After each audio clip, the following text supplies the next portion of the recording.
No dia 12 de abril de 2014, por volta das 10 da manhã, uma ligação preocupante chegou à delegacia da pequena cidade de Pleasant Grove, no estado de Utah.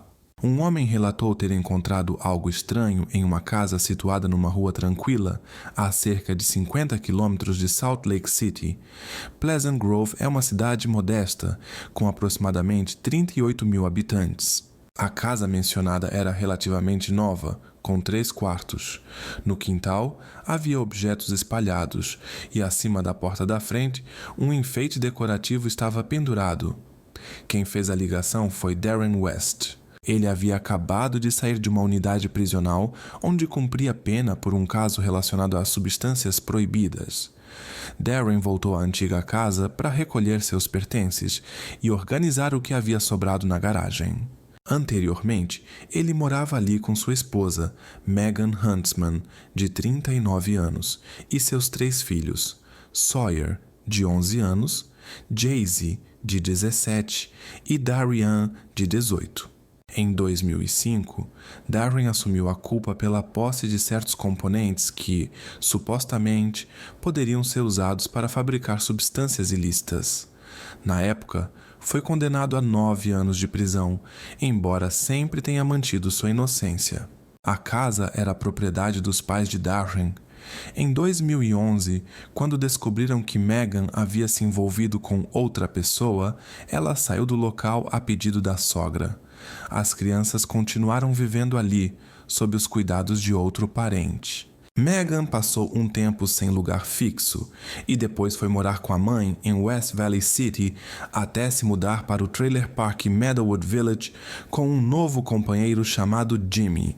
A mãe de Megan a descrevia como uma mulher reservada e calada, que raramente compartilhava seus sentimentos ou buscava ajuda. Ela enfrentava dificuldades emocionais havia anos, mas preferia lidar com tudo sozinha. Megan e Darren se conheceram ainda no ensino médio. Pouco depois, Megan engravidou. Aos 18 anos, saiu da casa dos pais, se casou com Darren e pouco mais de um ano depois, nasceu a segunda filha. Com o passar do tempo, a vida do casal começou a desmoronar. Ambos passaram a depender de substâncias pesadas, e isso afetou profundamente Megan. De acordo com pessoas próximas, ela lutava contra uma tristeza constante, perdia empregos com frequência e o clima familiar se tornou instável. Quando finalmente conseguiu se afastar das substâncias, acabou desenvolvendo um hábito com bebidas alcoólicas. A situação ficou ainda mais difícil em 2012, após a partida de seu pai. Em 2014, Megan e Darren já estavam completamente distantes. Mal se falavam. Darren foi até a casa com algumas pessoas para separar os objetos. Enquanto mexia na garagem, sentiu um cheiro forte, parecido com produtos químicos vindo de uma das caixas. Estava identificada com a inscrição: Coisas de bebê, Megan. Tudo estava lacrado com fita adesiva. Ao abrir a embalagem, Darren fez uma descoberta que o deixou em choque. Dentro havia algo visivelmente escondido às pressas. Parecia um embrulho pequeno, envolto com cuidado e bem vedado. A única pessoa que veio à mente foi Megan. Ele a ligou imediatamente e então ouviu algo inesperado. Megan confessou. Disse que aquilo se tratava de um bebê que nasceu enquanto Darren ainda estava cumprindo pena. Segundo ela, o recém-nascido não apresentava sinais de vida e, em estado de choque, ela optou por não contar a ninguém. Tinha medo de ir ao hospital ou chamar alguém. No fim, escondeu o que havia acontecido, sem saber o que fazer.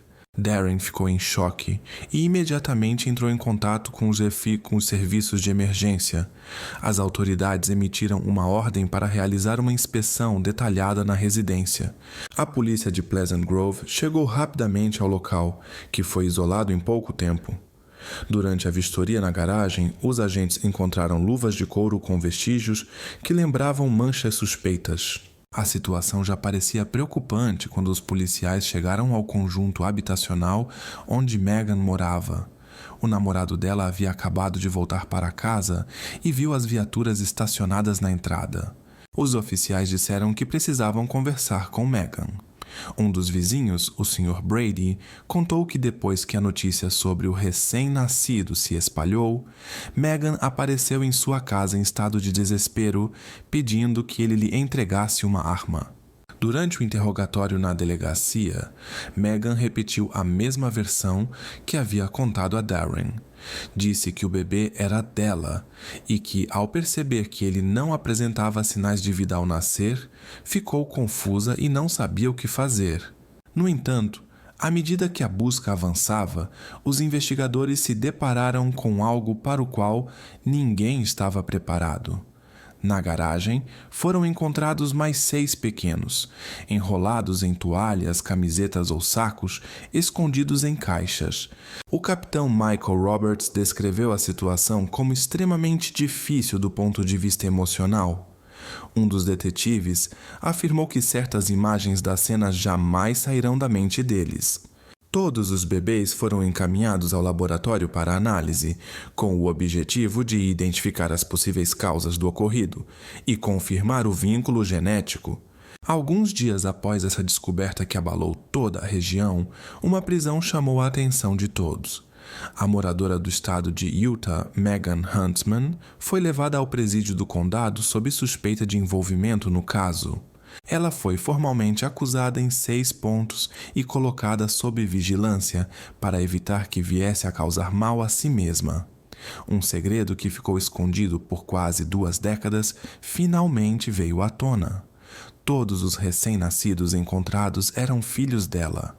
Segundo a investigação, um deles não apresentava sinais de vida desde o nascimento.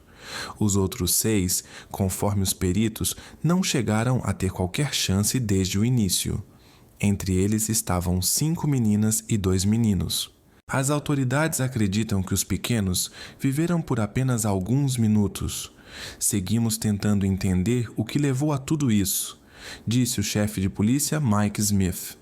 Mas, para ser sincero, mesmo com todas as respostas, é algo impossível de compreender. Não faz sentido. Quando Megan foi informada de que haviam encontrado não apenas um, mas vários recém-nascidos, ela demonstrou confusão. De acordo com os investigadores, ela não conseguia dizer com certeza quantos bebês havia mantido em casa. Em um dos interrogatórios, afirmou que poderiam ser 8 ou 9, mas a polícia encontrou 7. Destes, segundo a investigação, 6 tiveram o destino interrompido por decisão da própria mulher. Posteriormente, ela disse que apenas estava tentando lembrar, pois já não conseguia recordar o número exato. A maior pergunta que não saía da cabeça de ninguém era: por quê? No fim, Megan contou aos investigadores que simplesmente não acreditava que conseguiria oferecer uma vida digna para seus filhos. Segundo ela, tudo ao seu redor era um verdadeiro caos. Lutava contra vícios e conflitos internos e não sentia que tinha condições de estar presente, nem fisicamente, nem emocionalmente, nem em relação ao futuro das crianças.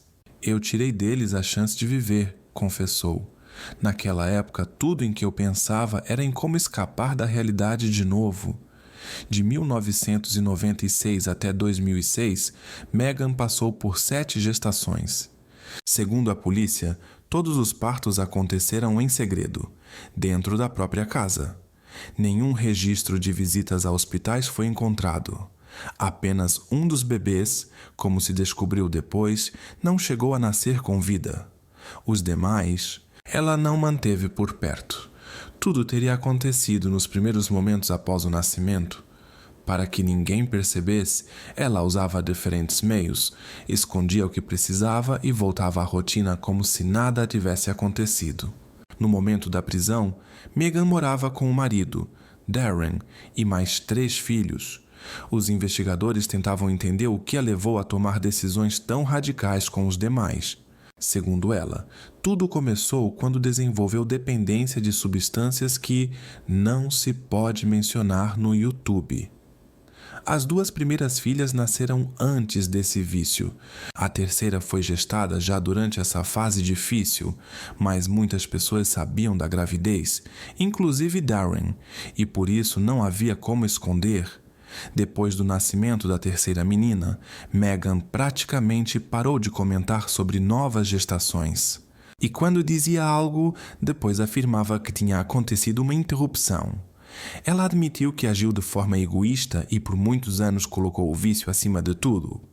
Pelas palavras dela, ninguém mais esteve envolvido no que aconteceu. Eram decisões e ações exclusivamente dela. Ela também revelou que queria se desfazer do que estava guardado na garagem, mas não sabia como fazer isso sem que alguém descobrisse.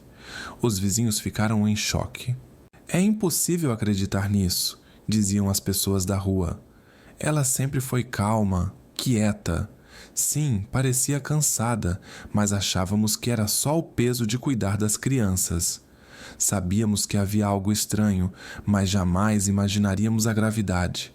As filhas dela estavam ali, a gente via. E agora isso... O que mais impressionava a todos era como ela conseguiu esconder 7 gestações inteiras vivendo em um bairro tão unido. Ela sempre foi bem magra, nunca suspeitamos, nem por um segundo pareceu que ela estava esperando um bebê. E quanto ao vício, ninguém desconfiava. Ela era reservada, quase não conversava com ninguém. Mesmo quando passava por perto, no máximo acenava com a cabeça. Ninguém, nem nos piores pesadelos, poderia imaginar o que realmente acontecia. Sobre as 2 primeiras crianças que ela teve, ninguém sabia de nada. Tudo só ficou claro quando alguém comentou: "Precisamos levá-la ao hospital. A Meghan vai dar a Analda luz." Essa é a única lembrança. É difícil imaginar que isso se repetiu 10 vezes, porque ela de fato tem 3 filhas, mais 10, e ninguém percebeu nada? Eu nunca teria acreditado. Conversava com ela, cheguei a ajudar com o gramado, até consertei o cortador de grama. Nem o menor sinal. E pensar que isso acontecia bem naqueles dias. Não dá para acreditar que ela poderia estar sob influência de algo. A maioria das pessoas que a conheciam dizia que sim, percebiam que ela às vezes emagrecia, outras vezes ganhava peso de novo, mas ninguém jamais suspeitou que ela estivesse esperando um bebê. A família de Darren divulgou um comunicado dizendo que estavam completamente em choque e não conseguiam entender como aquilo tudo era possível. "Estamos lidando com isso com muita dificuldade e tentando dar apoio uns aos outros como podemos", dizia a mensagem deles. Apesar de Darren inicialmente duvidar que os bebês fossem dele, já que, naquela época, Meghan se relacionava com outra pessoa. Depois os exames confirmaram. Ele era o pai de todos os 7. Em conversa com a polícia, ele disse que sabia apenas de alguns casos e tinha certeza de que ela havia perdido o bebê naquelas ocasiões. Tudo o que veio à tona foi tão chocante para ele quanto para todos os outros. Os investigadores deixaram claro que não havia motivos para acreditar que Darren soubesse do que estava acontecendo. Naquele momento, ele não era considerado envolvido nos fatos. No fim, nenhuma evidência de participação dele foi encontrada. Quando os jornalistas perguntaram como ele poderia não ter percebido nada, o capitão da polícia, Michael Roberts, respondeu: "Essa é a pergunta de 1 milhão. Além disso, ninguém conseguiu explicar como os filhos mais velhos de Meghan, que ainda moravam com ela, também nunca notaram nada. Houve um momento em que ela deu à luz, no banheiro do 2º andar, enquanto a família estava no andar de baixo. Quando começaram as audiências do caso Meghan Huntsman, ela apareceu no tribunal algemada nos pulsos e nos tornozelos, quase sem levantar os olhos do chão enquanto seus advogados falavam. A fiança foi estipulada em $6 milhões, um para cada recém-nascido. A defesa dela insistia para que o processo fosse o mais rápido possível. Acredito que foi em 2012, hesitava o advogado. Sim, conversamos com ela sobre o fato de que a promotoria estava preparando acusações bastante graves, e esse adiamento de 2 semanas parece longo demais para ela. Se houver como agilizar, somos totalmente a favor. Também foi anunciado que ela não poderia receber pena de morte. O motivo é que os eventos aconteceram entre 1996 e 2006, ou seja, antes de a nova lei entrar em vigor em Utah, em 2007. Essa nova legislação endureceu as punições em casos envolvendo vítimas com menos de 14 anos. Antes disso, situações assim não justificavam a aplicação da pena máxima. Tudo foi feito com frieza e cálculo, comentou o promotor Jeff Bowman. Ela era uma mulher surpreendentemente indiferente e com uma frieza assustadora. O juiz Darrell McDade, responsável pelo caso, contou que foi ele quem assinou o mandado de busca no mesmo dia em que encontraram o que procuravam. Ele disse que, na época, tinha uma esperança silenciosa de que não seria ele a conduzir aquele processo, mas não foi isso que aconteceu. Achei que já não havia mais nada que pudesse me surpreender, até esse caso aparecer. Ele me abalou profundamente e ainda me causa a mesma sensação, disse um dos envolvidos no julgamento. Segundo a própria Megan, ela contou que segurava os bebês nos braços por apenas alguns segundos. Nenhum deles, segundo ela, teria sobrevivido por mais de alguns minutos. Depois, ela demonstrou como tudo teria acontecido, com um gesto simples. A cena parecia fria, pensada, assustadoramente tranquila. Não era a pessoa que todos conheciam, aquela moça quieta, reservada, de quem todos se lembravam. Ninguém imaginaria que ela pudesse ter feito algo assim. Megan decidiu aceitar um acordo e evitar levar o caso a julgamento com júri. De acordo com os termos, a pena mínima poderia ser reduzida para 5 anos. No entanto, isso significava menos chances de reverter a decisão no futuro.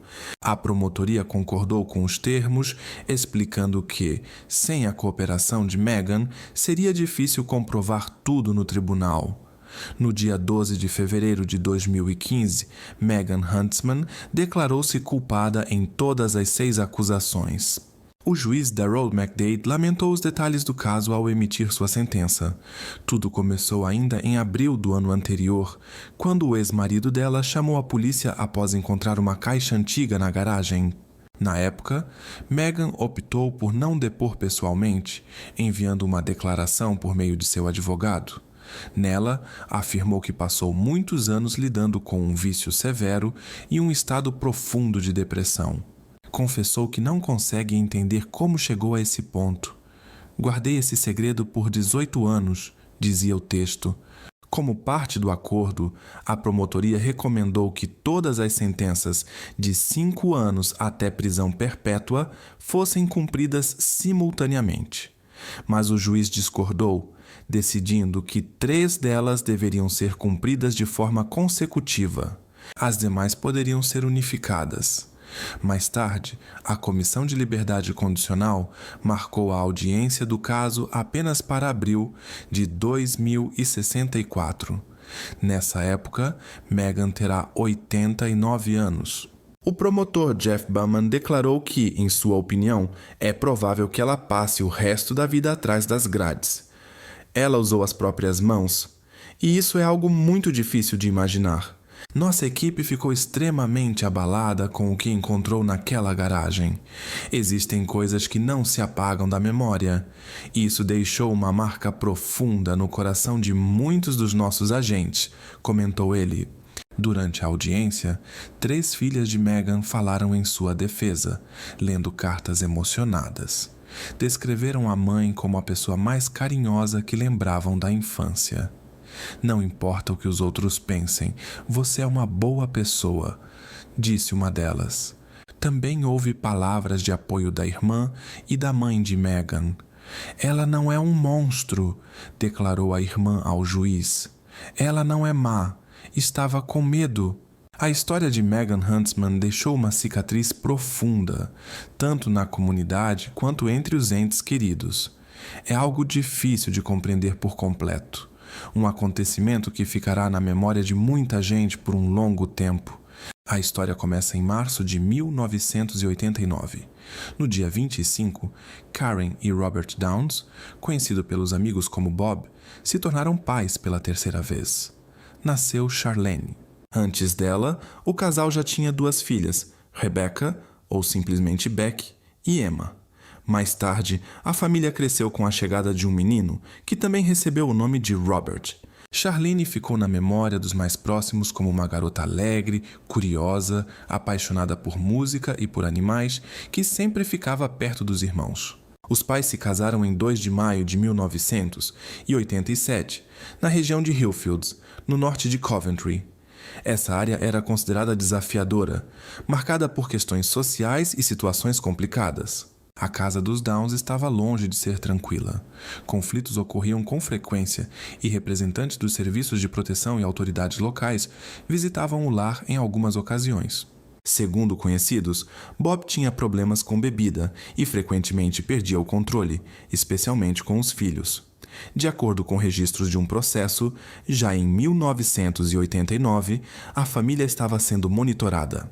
Descobriu-se que um homem com um passado difícil estava no carro com Emma, que tinha apenas 3 anos na época, sem a presença de adultos. Mais tarde, ele passou a frequentar a casa dos Downs. As autoridades aconselharam Bob a cortar qualquer vínculo com esse indivíduo, mas, ao que tudo indica, ele ignorou o alerta. Os dois continuavam se encontrando num bar local.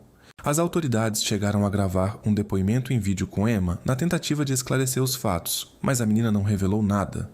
Logo depois, ela foi morar com os avós. Anos depois, em 1997, voltou para casa. Foi nesse período que começaram a surgir sinais preocupantes. Emma e mais tarde Charlene relataram episódios estranhos envolvendo uma pessoa conhecida da família. Esse homem, em quem os pais confiavam, chegou inclusive a acompanhar as crianças até a escola.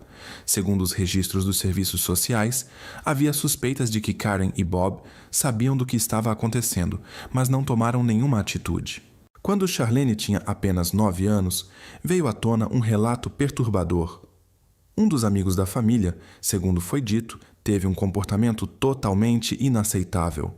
Isso gerou uma situação de alto risco. Os serviços sociais consideraram a possibilidade de retirar os filhos da casa e responsabilizar os pais por possível negligência. Para tentar evitar maiores consequências, em 1999, a família se mudou de Coventry para o norte do país, indo morar em Blackpool. Para muitos, Blackpool é sinônimo de luzes na orla, sorvete e fliperamas barulhentos. Turistas passeiam pela praia, visitam o pier e tiram fotos na frente da famosa torre. Grandes nomes como Frank Sinatra e os Beatles já se apresentaram por lá. Todos os verões, milhares de pessoas visitam a cidade, especialmente durante o início da temporada de iluminação. Mas por trás desse cenário vibrante, existe outra realidade. Grande parte da população local enfrenta dificuldades. A cidade ocupa a 6ª posição entre as áreas mais vulneráveis da Inglaterra.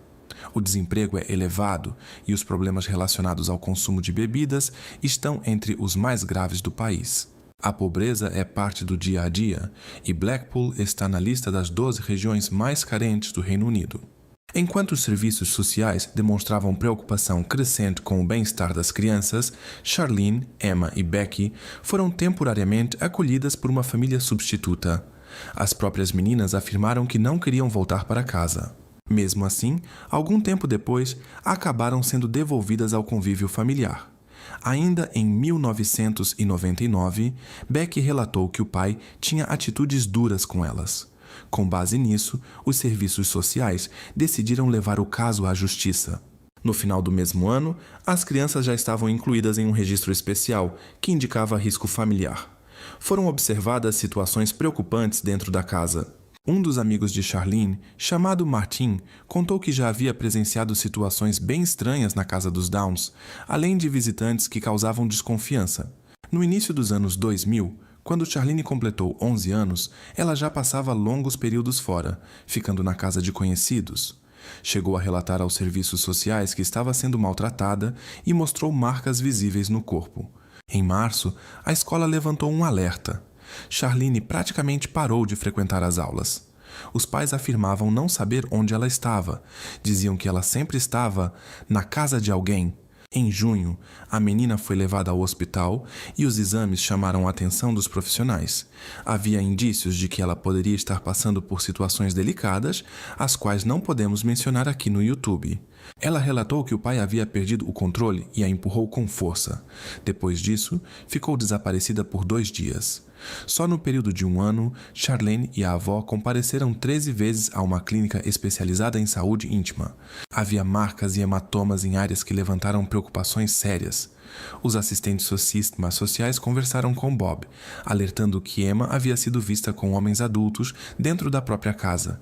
Como forma de acalmar a situação, Bob se mudou para a rua Buchanan em setembro.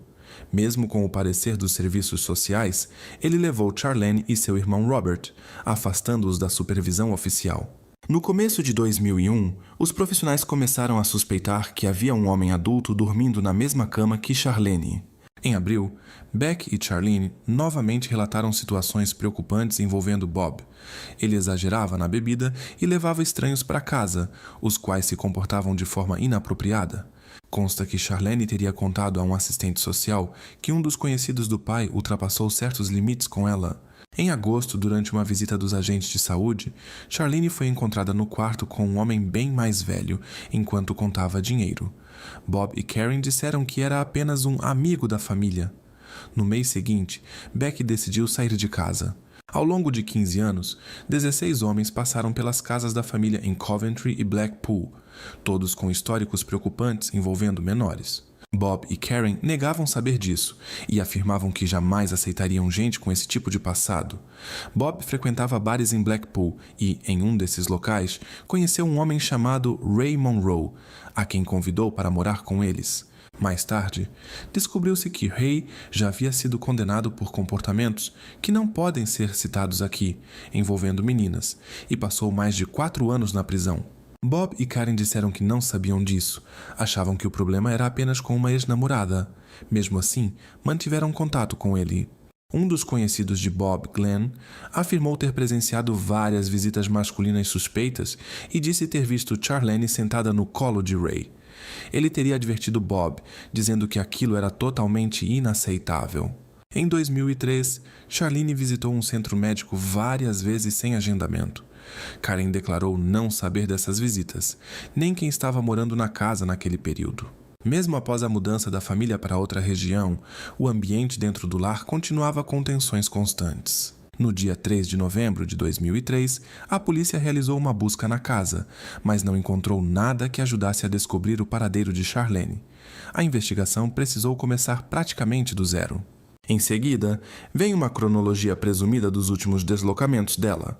Essas informações são baseadas tanto em documentos da polícia de Lancashire quanto em relatos de testemunhas oculares. No entanto, nem mesmo entre os investigadores existe um consenso total sobre onde exatamente Charlene teria estado naquela noite. Fomos até Blackpool e nos encontramos com Renee Crompton, líder da campanha Justiça para Charlene Downs. Ela nos mostrou o caminho que, segundo relatos, a garota teria percorrido naquela noite. No dia 1º de novembro de 2003, às 3h25 da tarde, Charlene e Beck estavam caminhando pela Bank Hay Street em direção ao centro de diversões Coral Island. A amiga de Charlene, Tasha, confirmou que também a viu por lá. Segundo a polícia, depois disso Charlene voltou para casa, mas saiu novamente. Há indícios de que, já à noite, ela e Beck passaram por um restaurante fast food próximo ao calçadão. Por volta das 6h45 da tarde, as duas foram vistas caminhando pela Church Street. Testemunhas afirmam que lá elas encontraram Karen Downs, uma mulher que estava distribuindo panfletos do local onde trabalhava. Depois disso, Charlene foi até uma cabine telefônica em Leopold Grove, despediu-se da mãe e saiu com os amigos. Dizem que naquela hora Karen deu a eles um pouco de dinheiro. De acordo com a cronologia montada pela investigação, Charlene passou mais um tempo com o grupo e depois foi em direção a Corn Street. O que aconteceu nas horas seguintes ainda é um mistério. Porém, nos documentos do caso, está registrado que ela ainda se encontrou com uma conhecida. Por volta das 9h30 da noite, Charlene e uma amiga chamada Tane entraram em um bar, onde, segundo a versão dela, alguns homens as ofereceram bebidas. Depois disso, Tane perdeu Charlene de vista e nunca mais a encontrou. Esse relato diverge um pouco da versão oficial, que diz que as duas retornaram ao centro da cidade e se separaram por volta das 11 horas da noite, perto do cruzamento entre Abingdon Street e Talbot Street. Algumas pessoas disseram ter visto Charlene pela última vez nesse mesmo horário, em um beco próximo a Abingdon Street. Aquele local em Blackpool era conhecido por ter uma certa fama duvidosa. Ficava atrás de estabelecimentos comerciais e adolescentes costumavam entrar pelos fundos para sair com cigarros ou pequenos objetos. Após ter saído da escola, Charlene perdeu a rotina habitual e passou a frequentar com mais frequência o centro da cidade. E aquele mesmo beco. Semanas se passaram sem nenhuma notícia sobre o paradeiro dela. Voluntários espalhavam cartazes e as pessoas ainda tinham esperança de receber alguma notícia boa. Mas a investigação parecia estagnada, sem novos indícios. Somente um ano depois, em novembro de 2004, o caso ganhou um novo desdobramento inesperado. Um homem chamado David Cassidy procurou a polícia com uma informação preocupante. Ele trabalhava com instalação de máquinas de jogos e disse que um outro indivíduo, chamado Tariq, havia contado que o irmão dele, Ayad al-Batiki, teria feito uma confissão relacionada ao desaparecimento de Charlene e que um outro, Mohammad Haveshi, o teria ajudado a apagar os rastros. Mohammad, nascido no Irã, morava no Reino Unido e era dono de uma lanchonete na Dixon Road. Ele conhecia David por motivos de trabalho. Já Ayad, natural da Jordânia, era amigo de David e alugava um apartamento com ele. Esse foi o primeiro avanço sério na investigação. A polícia pediu que David se encontrasse novamente com Tariq, mas dessa vez usando um microfone escondido. Ele aceitou.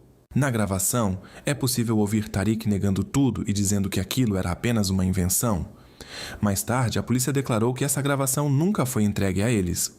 Em janeiro de 2005, os investigadores vasculharam a casa de Mohammad Haveshi, mas não encontraram nada de relevante. Em 22 de fevereiro, os dois homens foram convidados para uma conversa informal. Ao mesmo tempo, começou uma operação discreta. Dispositivos de escuta foram instalados no local. Em uma das gravações, foi registrado um diálogo onde Mohammad conversa com alguém sobre David Cassidy. Eles faziam piadas dizendo que com ele daria para fazer como se faz com carne na grelha, numa clara referência ao fato de Mohammad ser dono de uma churrascaria. "Vende isso aí", disse Mohammad rindo. "Isso finge que é só um kebab comum." Enquanto a polícia realizava a vigilância, uma mulher, cujo nome não foi revelado, contou que entrou no café Funny Boys para tomar um café depois de uma festa em outro lugar. Mais tarde, ela acordou em um apartamento no andar de cima. Estava deitada em uma cama, sem roupas, e não se lembrava de como chegou lá ou do que aconteceu. Segundo ela, vestiu-se rapidamente e saiu correndo por um beco. Quando alcançou a rua, ouviu alguém chamando e pedindo que ela voltasse. Ao se virar, viu um homem com dinheiro na mão. Depois disso, procurou a polícia. Ela relatou que foi informada sobre a suposta participação de Ayad al-Batiki e que ele teria gravado um vídeo com ela, sem o devido consentimento. A mulher também afirmou que duas policiais, Jen Besant e Dawn Fraser, tentaram convencê-la a dizer coisas sobre as quais ela não tinha certeza. Ela recusou e o caso foi encerrado. Nenhuma investigação formal foi aberta e nenhuma acusação foi feita. Durante 4 semanas, foram feitas gravações de áudio de maneira confidencial. No total, foram coletados 52 discos, mas depois os investigadores afirmaram que a qualidade do material era muito ruim para ser aproveitada. A sargento-detetive Jen Besant se ofereceu para transcrever os arquivos e trabalhou nisso por 2 anos. Além de administrar o próprio negócio, Mohammad também atuou como pai temporário para jovens sob custódia do Estado em Blackpool. Jen conversou com uma das ex-acolhidas, que disse não ter percebido nada estranho em seu comportamento. No entanto, mais tarde, outra jovem que também já esteve sob seus cuidados fez acusações contra ele. Mohammad morava a apenas 2 casas de distância de Dawn Fraser, que trabalhava no caso de Charlene. De acordo com Mohammed, a esposa de Dawn teria dito que o marido enfrentava problemas pessoais e chegou a demonstrar interesse por ele, o que ele recusou. Mohammed acredita que essa situação causou o desentendimento entre os dois. Porém, Dawn tinha outra versão.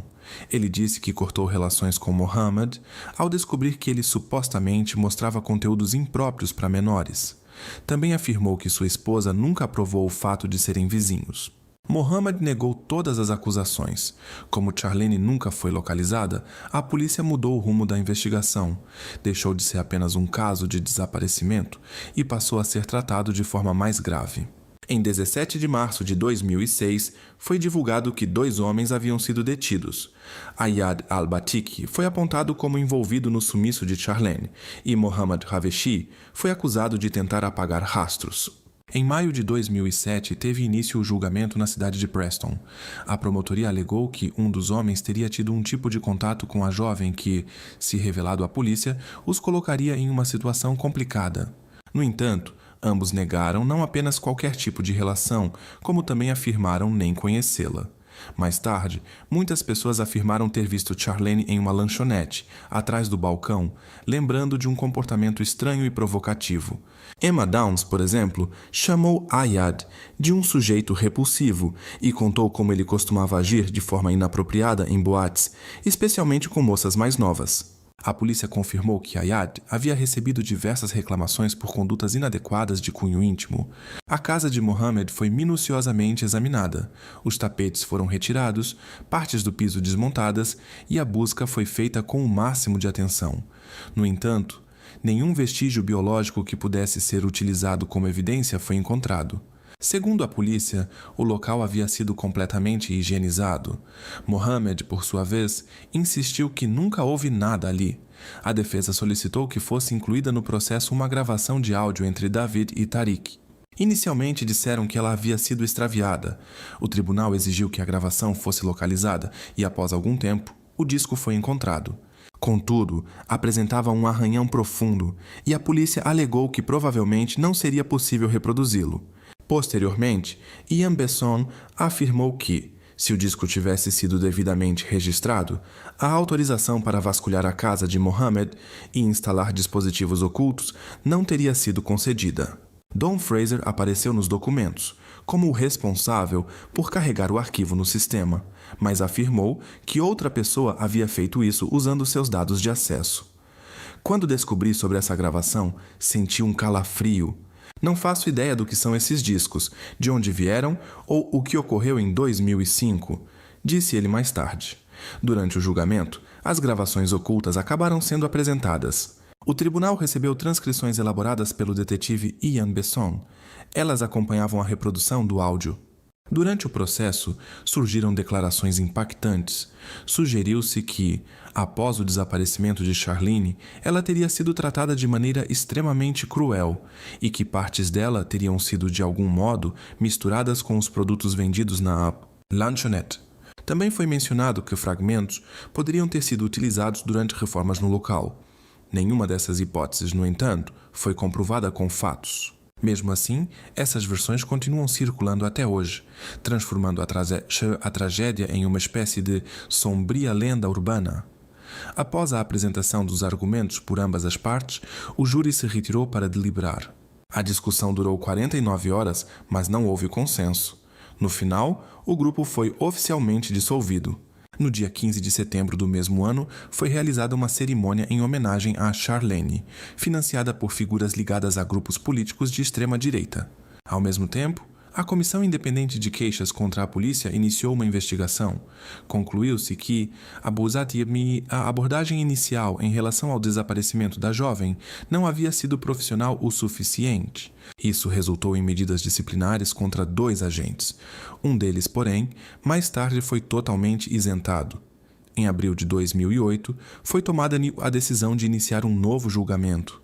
No entanto, esse processo foi suspenso e, posteriormente, encerrado de forma definitiva. Após revisar o caso, os representantes da acusação concluíram que havia sérias fragilidades na confiabilidade de parte das provas. A qualidade das gravações secretas foi questionada e a precisão das transcrições feitas por Besson também foi colocada em dúvida. O advogado de Mohammed, John Bromley Davenport, afirmou abertamente que o sargento Besson não possuía a qualificação necessária para interpretar e transcrever materiais tão sensíveis. Mais tarde, um especialista em áudio reavaliou as gravações ocultas que foram apresentadas no tribunal. Ele concluiu que a qualidade do áudio deixava a desejar e não poderia ser considerada uma prova confiável. Além disso, foi descoberto que algumas transcrições não correspondiam ao que realmente havia sido dito. Uma das frases, por exemplo, foi transcrita como local de sepultamento, embora, segundo a defesa, o verdadeiro conteúdo da fala se referia à casa do Paul. Os dados do rastreador instalado no carro de Mohammed confirmaram que ele realmente visitava um conhecido chamado Paul. A perita forense em áudio, Elizabeth McClelland, declarou que as transcrições feitas por Jen Besson jamais deveriam ter sido usadas como base no processo judicial. Ela destacou que havia influência de ideias pré-concebidas. O material apresentado por Jen poderia ter levado a conclusões equivocadas.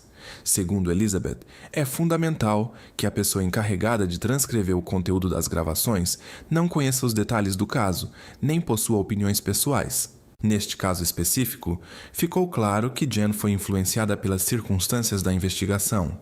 Posteriormente, as acusações contra Ayad e Mohammed foram retiradas. Eles foram considerados inocentes e libertados.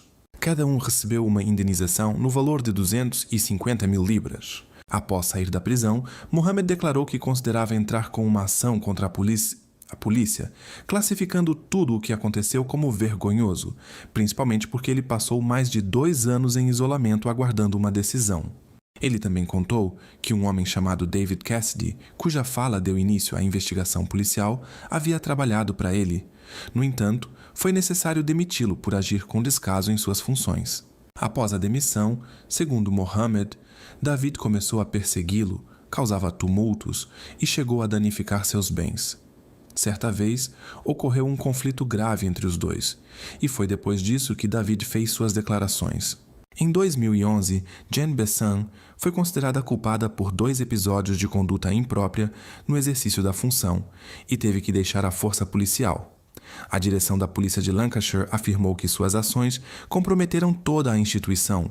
O comissário da IPCC do Noroeste, Nassim Malik, observou que as gravações ocultas e a investigação em si foram conduzidas de forma precária e com falhas. O chefe da polícia, Simon Giles, ressaltou que os profissionais devem seguir os mais altos padrões, e o comportamento de Jen ficou aquém dessas expectativas.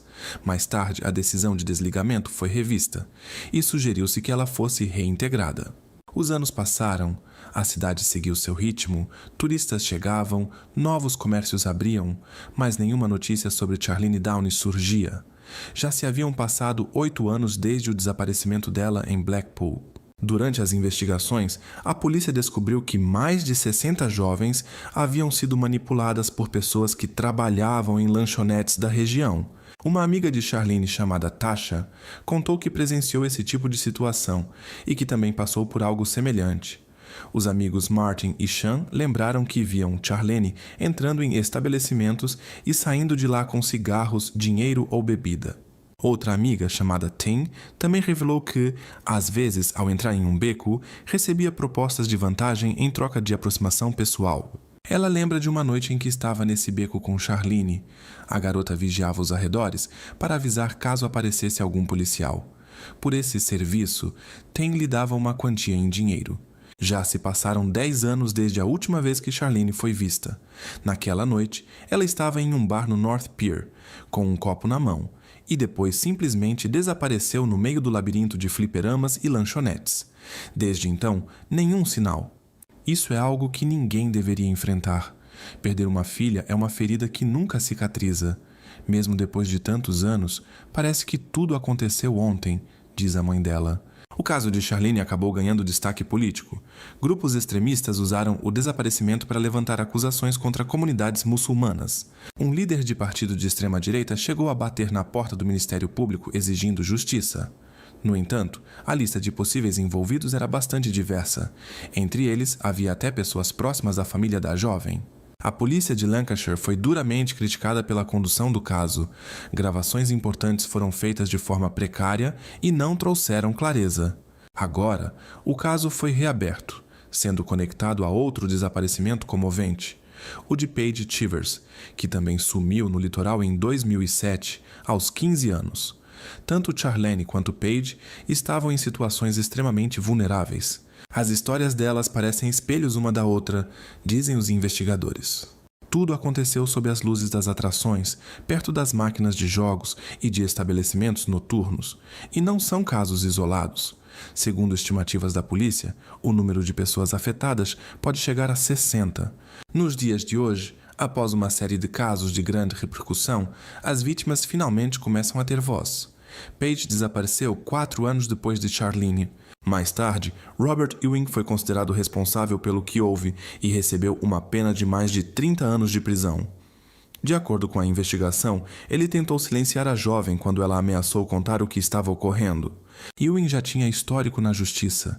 Havia sido julgado anteriormente por atitudes inaceitáveis envolvendo menores de idade. Em 2014, foi anunciada uma recompensa de 100 mil libras por qualquer informação relevante. Tudo começou em 2003, quando Charlene, aos 14 anos, desapareceu em Blackpool. Desde o início, o caso foi cercado por rumores sobre situações sensíveis envolvendo jovens e uma série de erros no processo investigativo. Agora, o caso ganha nova força. Uma nova equipe de especialistas foi formada e a recompensa de 100 mil libras voltou a ser oferecida. O investigador Andrew Webster destacou uma pista importante: imagens das câmeras de segurança, datadas de 1º de novembro de 2003. Mostram Charlene acompanhada de uma mulher de cerca de 30 anos, com cabelo claro tingido e usando um casaco escuro até os joelhos. E se você se reconhece nas imagens ou sabe quem é essa pessoa, por favor, fale conosco. Isso pode ser um avanço decisivo para a investigação, pediu ele. Para a família de Charlene, esses 11 anos foram um verdadeiro teste de resistência. E mesmo após tanto tempo, a esperança por respostas continua viva. Já passou da hora de descobrir o que realmente aconteceu com Charlene. Em 2016, uma equipe especializada em casos arquivados assumiu a investigação. Eles encontraram uma gravação que nunca havia sido divulgada antes. Nas imagens, Charlene caminha na rua com sua amiga Beck, no mesmo dia em que desapareceu. No outono daquele ano, o vídeo foi compartilhado com o público na tentativa de atrair novas testemunhas. Também foi feito um novo apelo à população, por meio de um programa de investigações, no aniversário do desaparecimento. Em 2017, os pais de Charlene, Karen e Bob Downs moveram um processo contra a polícia de Lancashire, alegando falhas graves na condução do caso da filha, principalmente em relação ao tratamento de uma gravação em vídeo considerada o essencial. Em agosto do mesmo ano, um homem foi detido. Ele era suspeito de estar envolvido no desaparecimento da jovem. Esse homem, Nigel, havia trabalhado como chefe e chegou até a aparecer em um episódio do programa Pesadelos na Cozinha, com Gordon Ramsay. A gravação foi feita no restaurante Clubway 41, em Blackpool. No passado, ele já havia sido acusado de comportamentos inadequados com 2 jovens, em 2001 e 2003. Em 2017, foi considerado culpado nesses processos e recebeu uma pena de mais de 5 anos. O apartamento onde vivia ficava exatamente em frente ao beco onde Charlene costumava passar e onde foi vista pela última vez. Uma conhecida da família, Tyne, afirmou que conhecia Nigel e o achava assustador. Ele realmente conhecia Charlene e seus familiares. No entanto, após 2 dias, o homem foi liberado e nunca chegaram a apresentar acusações oficiais relacionadas ao sumiço da jovem. Em novembro de 2018, os pais de Charlene participaram de um programa de televisão britânico muito conhecido, The Jeremy Kyle Show. Inicialmente pretendiam falar sobre a filha, mas a conversa acabou tomando outro rumo, focando em questões pessoais do casal. Ainda naquele ano, Karen lançou um livro chamado Vendida em Silêncio, onde compartilhou a história de Charlene e os acontecimentos ligados ao seu desaparecimento. No ano de 2021, aconteceu uma grande tragédia. O irmão de Charlene, Robert, partiu de forma repentina. Seu pai o encontrou em casa, por volta de 11h30 da noite, cercado de sinais preocupantes. Horas antes, Robert havia reclamado de um mal-estar. Familiares disseram que, desde o sumiço da irmã, ele havia mudado completamente e não conseguia lidar com o que havia vivido. De acordo com a investigação, a causa foi uma intoxicação acidental com substâncias não permitidas. Também foi apurado que, após encontrá-lo, os pais demoraram cerca de 3 horas para chamar ajuda médica. Afirmaram que estavam em estado de pânico. Em novembro do ano seguinte, faleceu Tine, amiga de Charlene. Ela tinha 32 anos. Segundo os médicos, o motivo da partida teve ligação com o uso contínuo de substâncias. Em 2023, o caso de Charlene foi reaberto. Uma equipe universitária especializada em casos arquivados, da cidade de Leeds, começou a colaborar com René, com o objetivo de esclarecer de vez os detalhes da história. René afirmou: "Nosso objetivo principal é revisar o caso de Charlene, identificar onde houve falhas e tentar descobrir novas pistas." A Universidade de Blackburn também nos procurou com o pedido de realizar uma grande pesquisa dentro de um projeto voltado à proteção de jovens em toda a região de Lancashire. A meta é compreender a gravidade da situação e identificar onde o sistema está falhando. Bob e Karen contaram que, depois de se tornar público que Raymond Rowe e outros indivíduos de comportamento suspeito frequentavam a casa deles, os moradores locais começaram a insultá-los e a zombar da família. Bob reforçou que jamais soube sobre o passado de Raymond. A família ainda mora em Blackpool e, infelizmente, a história de Charlene não é um caso isolado. Existem muitos adolescentes que desaparecem sem chamar atenção e aqueles que deveriam protegê-los muitas vezes não cumprem esse papel.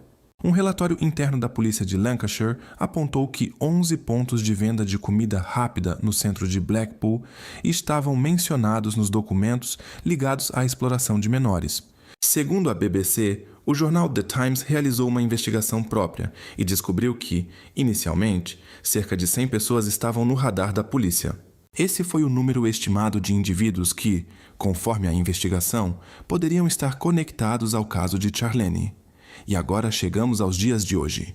Já se passaram 20 anos desde o desaparecimento dela e ainda não há clareza sobre o que realmente aconteceu. Esta investigação se tornou uma das mais longas na história de Lancashire. Foram colhidos 2.500 depoimentos e mais de 3.000 pessoas foram entrevistadas. Tudo isso em nome da justiça. Em nome de uma garota de 14 anos que passou por tanta coisa em tão pouco tempo. O mínimo que podemos fazer é continuar lutando para que o nome dela não seja esquecido. Como disse René, Charlene foi deixada de lado por todos que deveriam tê-la protegido, tanto a polícia quanto os serviços sociais. Agora estamos tentando construir algo que mantenha viva a memória dela e lutar por uma justiça verdadeira, para que o nome Charlene esteja ligado a algo com significado.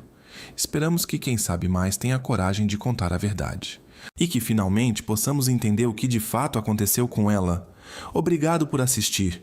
Não se esqueça de se inscrever no canal para não nos perder de vista. Cuide-se e proteja quem você ama. O episódio de hoje nos leva até Ashburn, no estado da Virgínia, onde vivia Bethany Ann Decker, de 21 anos. A mãe de Bethany, Kim, dizia que a filha era uma verdadeira fonte de alegria para todos ao seu redor. Sempre bem-humorada, sorria desde o dia em que nasceu. Ela tinha 2 irmãos mais novos, que a viam como a líder da turma, confiante, inspiradora e sempre pronta a apoiar.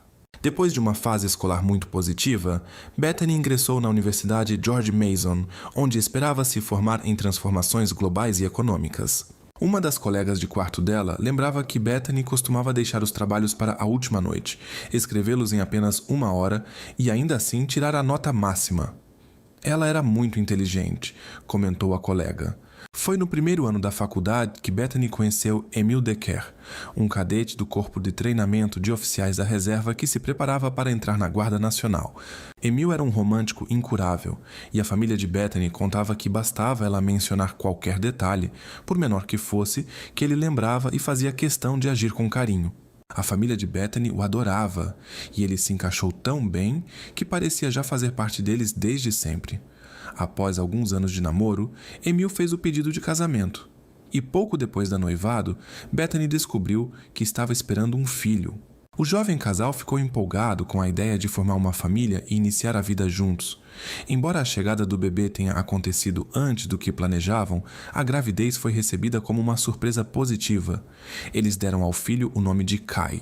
No entanto, Amigos e familiares percebiam que o estresse com a chegada do recém-nascido, somado às dificuldades financeiras, começou a pesar. Enquanto Emil iniciou os treinos com a Guarda Nacional, Bethany continuava estudando na universidade e, ao mesmo tempo, conseguiu um emprego em um restaurante para garantir uma renda extra. A tensão aumentou ainda mais quando Emil começou a se preparar para ser enviado ao Afeganistão.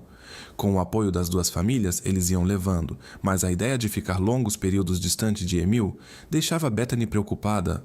Ela dizia que sentia como se eles estivessem se distanciando e vivendo realidades completamente diferentes. Contou a Emil que temia que tivessem se precipitado e que talvez devessem ter planejado melhor. De acordo com algumas informações, naquele momento, Bethany e Emil decidiram dar um tempo no relacionamento. A decisão foi difícil, especialmente para Emil, mas ele queria que Bethany se sentisse melhor e respeitou sua escolha.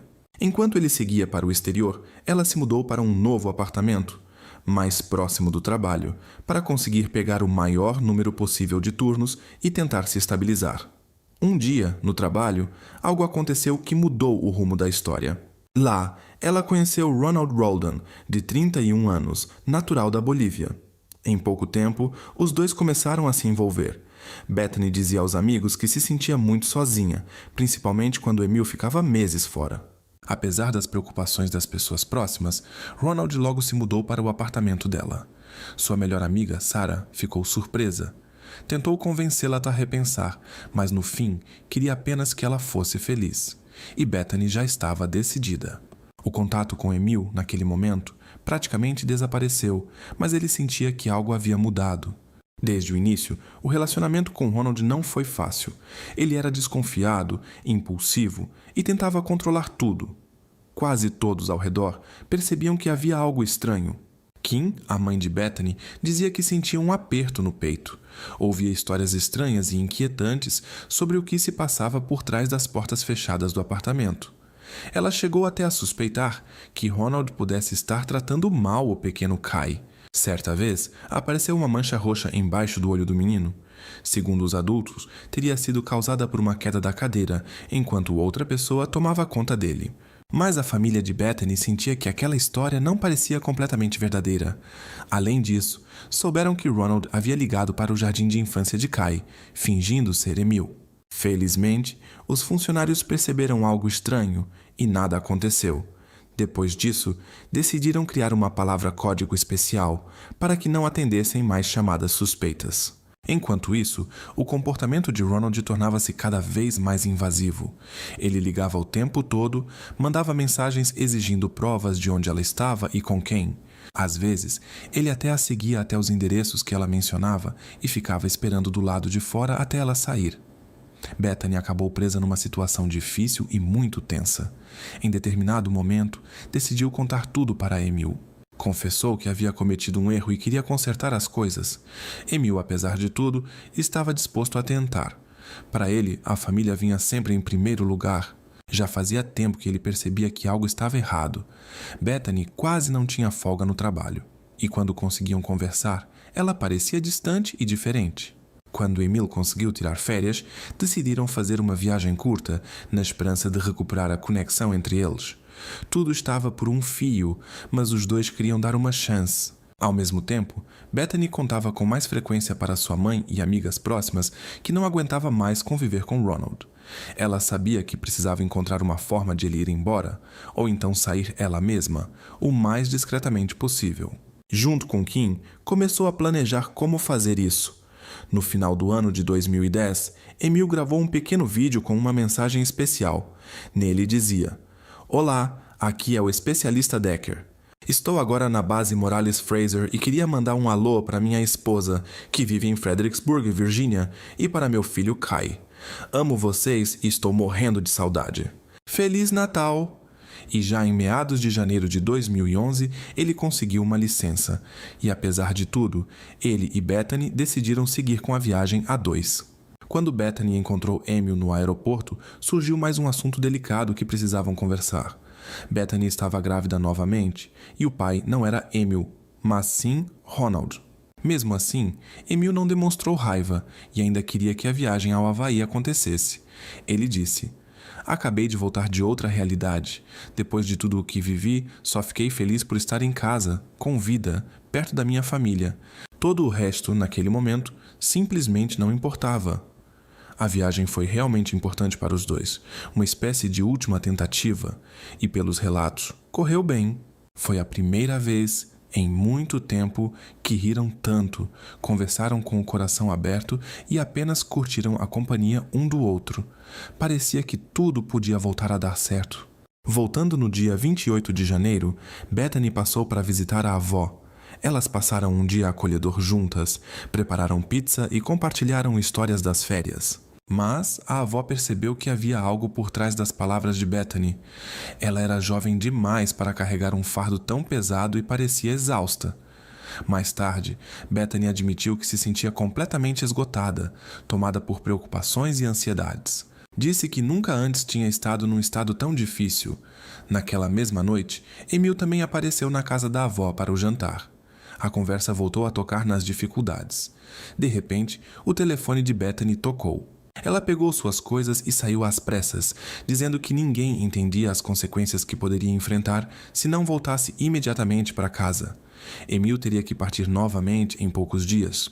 Apesar de o tempo juntos ter sido bom para ambos, ainda não estava claro como o relacionamento deles seguiria dali em diante. Bethany voltou para seu apartamento, enquanto Emil começou a arrumar as malas para seu voo, marcado para o dia 2 de fevereiro. Eles combinaram que ela o acompanharia até o aeroporto. Na ocasião, ela disse: "Sempre estarei aqui, aconteça o que acontecer." Chegou o dia 2 de fevereiro. Emil chegou ao aeroporto e ficou esperando Bethany, mas ela não apareceu. Ele ligou para o restaurante onde ela trabalhava, mas informaram que ela não tinha comparecido nos últimos dias. Aquilo acendeu um alerta. Antes de embarcar, ele ligou para os familiares de Bethany, dizendo que algo claramente não estava certo. Independentemente de como estivesse a relação deles, ela nunca deixava de ir se despedir. Nos dias seguintes, amigos e parentes tentaram contato com Bethany.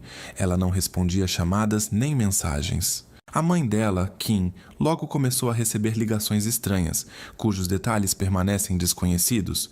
Já a amiga Sarah recebeu mensagens pelo Facebook que imediatamente pareceram suspeitas.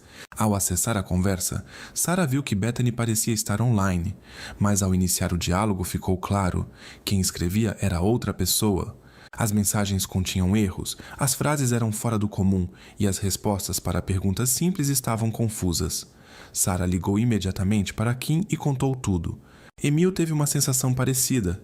Recebeu um e-mail da conta dela, mas tinha certeza de que não fora escrito por Bethany.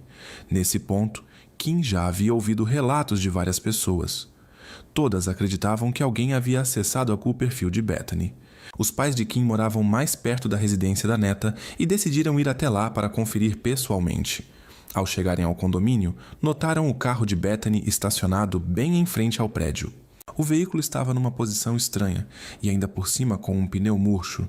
O mais curioso era que ninguém lembrava de tê-lo visto ali antes. Parecia ter surgido do nada. Os familiares bateram na porta, mas não houve resposta. Algo definitivamente estava errado. No dia 19 de fevereiro, entraram em contato com o número de emergência para relatar o desaparecimento dela. A família explicou que, às vezes, Bethany ficava 1 ou 2 dias sem responder chamadas ou mensagens e por isso ninguém entrou em pânico de imediato. Mas as semanas passaram rapidamente e já haviam se passado 3. Considerando que ela estava em uma situação delicada e não havia feito contato com ninguém, a polícia agiu com rapidez, consciente de que tempo precioso já havia sido perdido. Ao verificar o telefone, os cartões bancários e as contas, ficou claro: nenhuma movimentação desde o dia 29 de janeiro.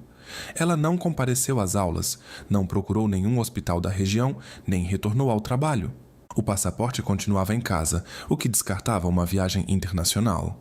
Quando os policiais inspecionaram o apartamento dela, à primeira vista não encontraram nada que causasse preocupação. A porta não havia sido arrombada, nenhum objeto estava faltando e não havia sinais de uma partida apressada. Tudo estava em seus devidos lugares. Nem mesmo no carro estacionado em frente à casa havia algo que indicasse qualquer pista ou direção para a busca. No início de março, o caso ganhou repercussão. A polícia realizou uma coletiva de imprensa, equipes com cães farejadores entraram em ação, mergulhadores começaram a vasculhar lagos e rios e o FBI se juntou à investigação. Surgiram relatos e possíveis dicas, mas nenhuma delas levou a resultados concretos. De acordo com a cronologia estabelecida, a última pessoa que com certeza viu Bethany foi Emil.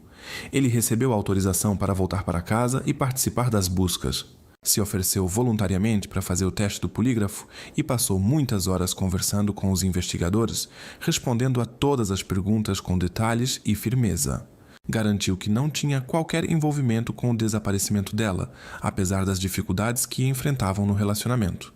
Emil confessou estar profundamente abalado e que não conseguia parar de pensar no assunto. Ele entendia por que as suspeitas recaíam sobre ele. Naqueles mesmos dias, ele estava prestes a sair do país e, pouco antes disso, soube por terceiros que Bethany estava grávida.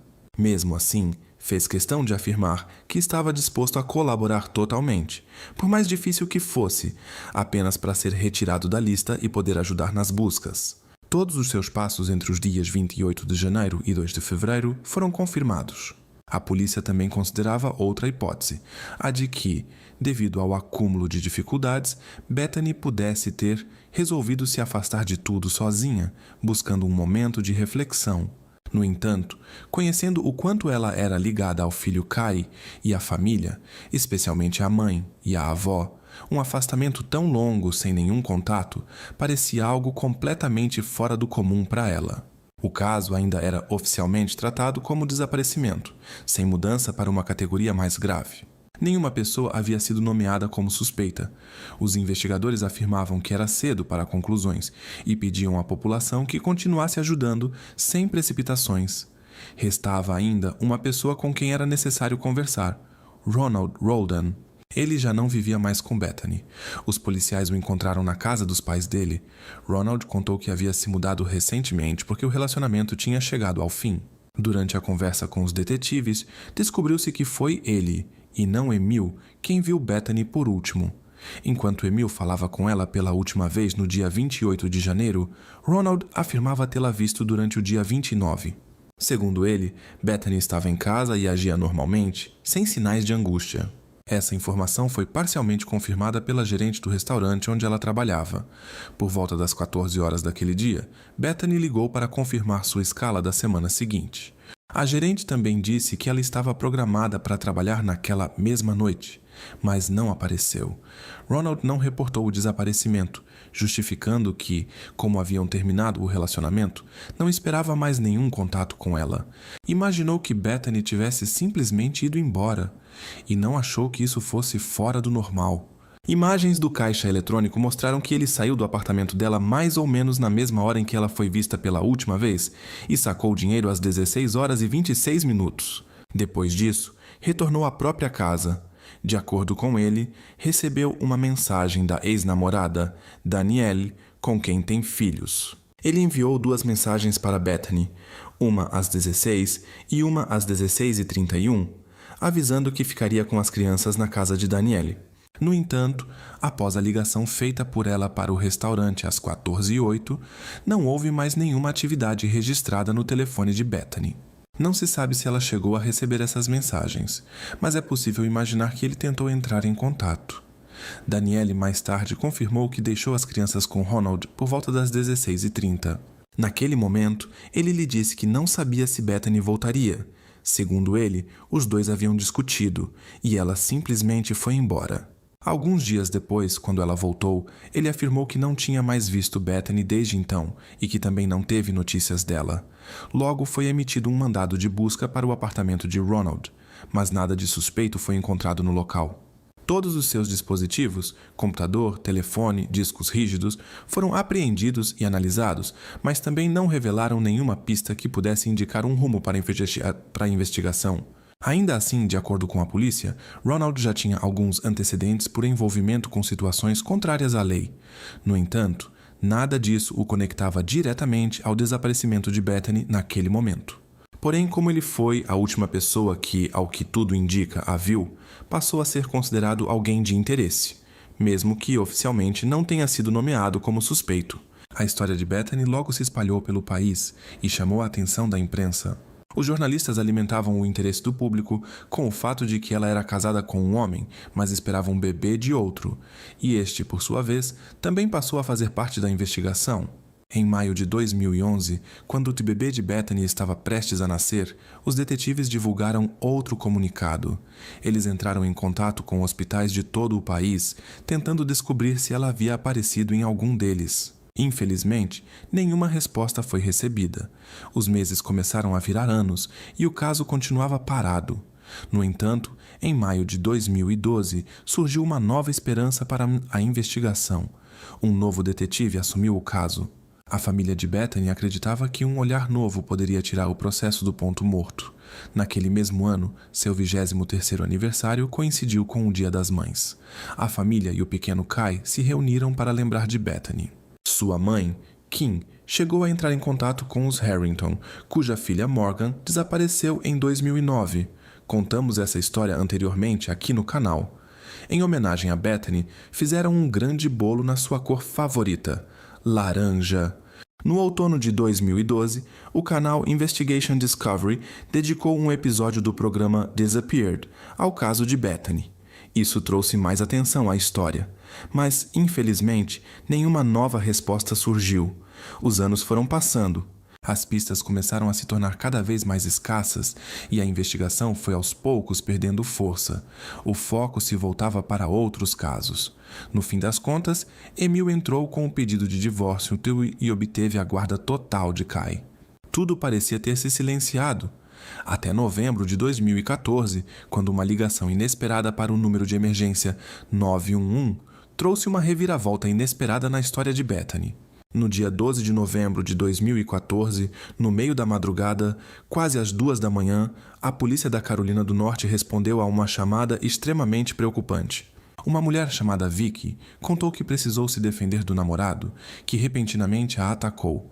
Segundo ela, ele veio por trás, puxou seus cabelos e causou um ferimento sério na região do pescoço. Depois disso, ele passou a agir de forma violenta, desferindo diversos golpes.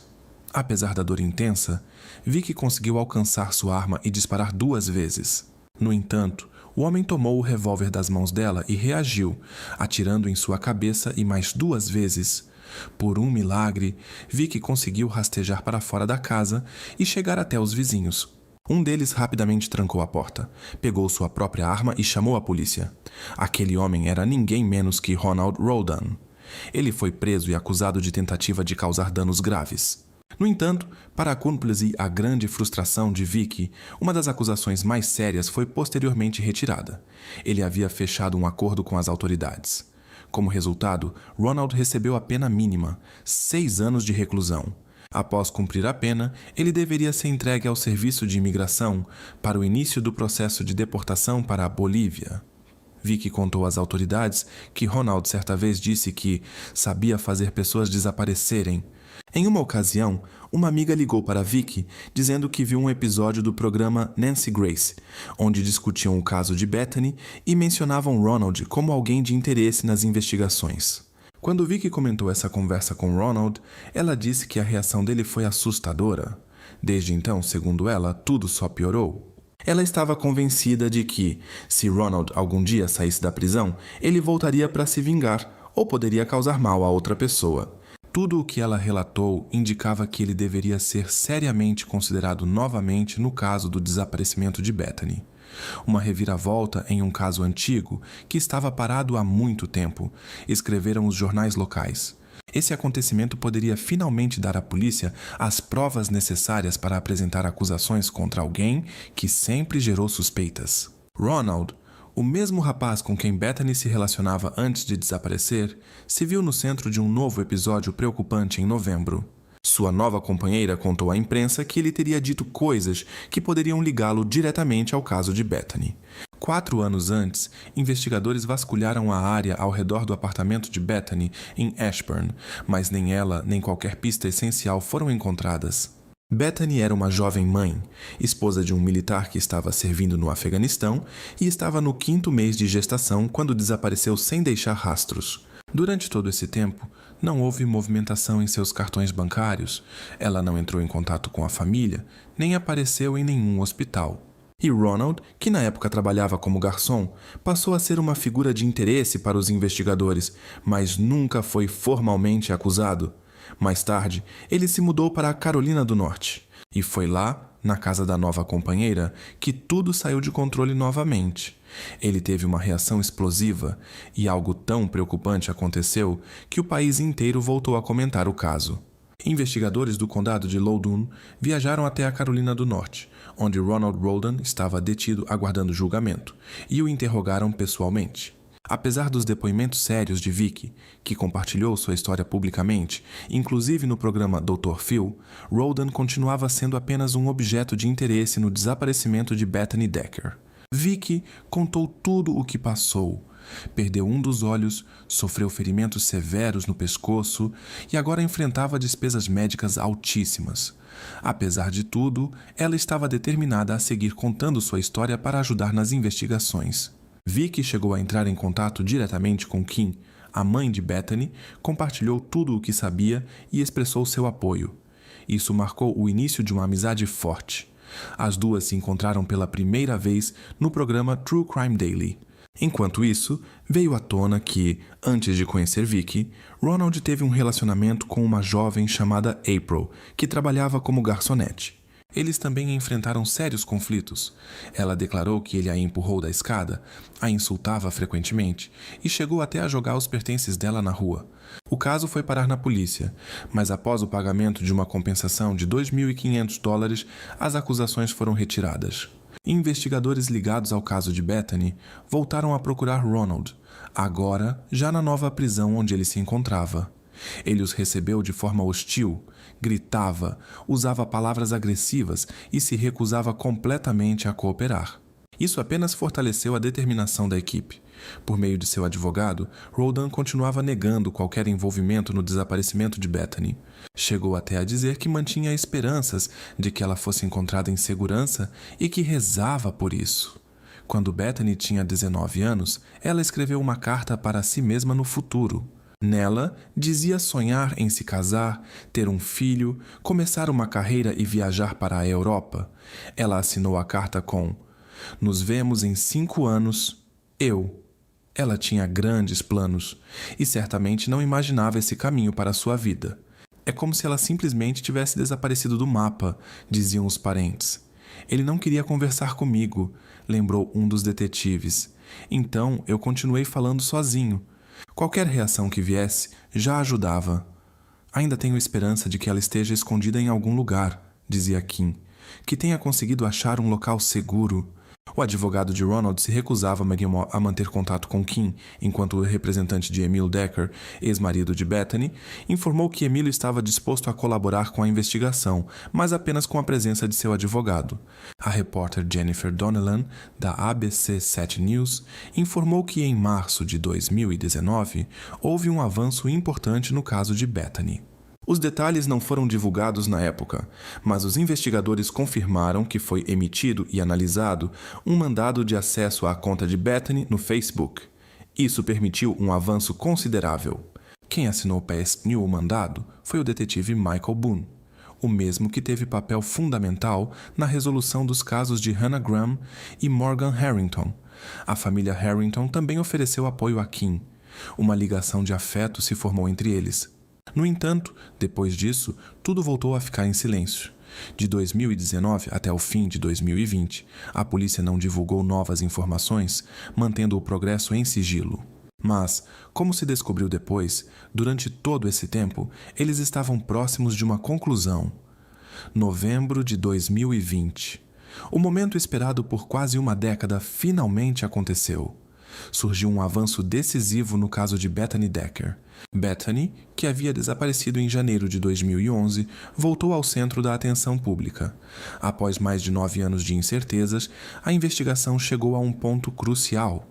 O xerife do condado de Loudoun se preparava para prender o ex-namorado de Bethany, mesmo à distância, pois ele estava em outro estado. Segundo o Ministério Público do condado, uma acusação formal de sequestro estava sendo preparada contra ele. Quando chegou ao fim a pena de Ronald Roldan, na Carolina do Norte, as autoridades de Loudoun estavam prontas. Imediatamente após sua liberação, eles planejavam transferi-lo de volta para a Virgínia, a fim de apresentar formalmente a acusação relacionada ao caso de Bethany Decker.